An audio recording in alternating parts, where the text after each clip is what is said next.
So what is causing this boom? Typically low currency, low oil prices, and low interest rates. It's historically the lowest interest rates in Vancouver the past 30 years. I looked at global interest rates. 2 points, like Vancouver's interest rates are almost the lowest in the world. Like there are only a handful of places in the world that have lower mortgage rates than Vancouver. Low oil prices. It was actually a booming market before the oil dropped, and before when the dollar was on par, 2012, 2013, it was on par, and foreigners kept coming, and they still kept buying everything. It was a pretty strong market, but now the currency dropped. It became a shopping spree for mainland Chinese and the Asians, and also Americans started jumping on board, Europeans all over the place. What else? Foreign demand, other countries, Asia, US, Europe, Middle East, investors. So a lot of investors they consider it a bargain. They're parking their money, safe haven, because Vancouver's rated top 5 cities in the world to live in. I think it's number 1 or number 2 right now. Local demand. So children still want to live the same life as parents did.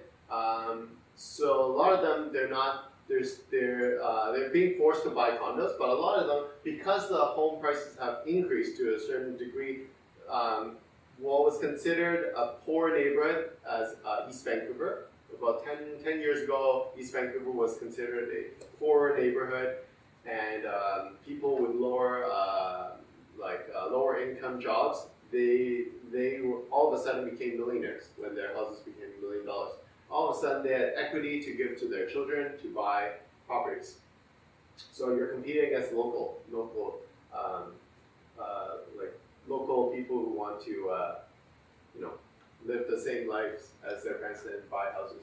Rich foreigners who became permanent residents or Canadian citizens in the past 20 years. So 1997 is when Hong Kong switched over from British rule to China, and then a whole bunch of them immigrated to Canada, to Vancouver.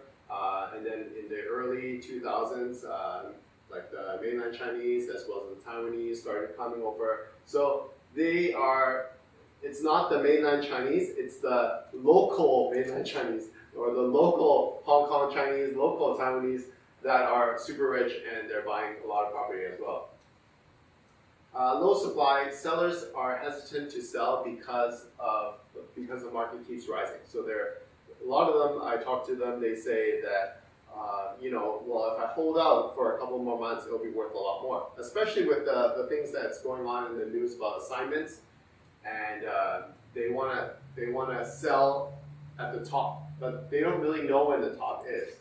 And then also a lot of the concerns is that if they sell, where are they going to buy? Right? So that's another reason. Downsizing.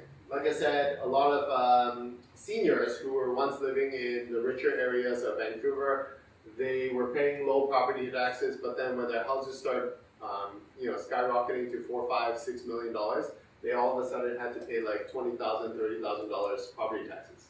So all of a sudden, they want to downsize, and then they sell their home, they move over to the Sunshine Coast, or they move to an apartment locally, and they give a chunk of money to their children to help with the down payment. Thanks guys for watching my video. Please subscribe and share with your friends. Email me if you have any more questions. Thank you.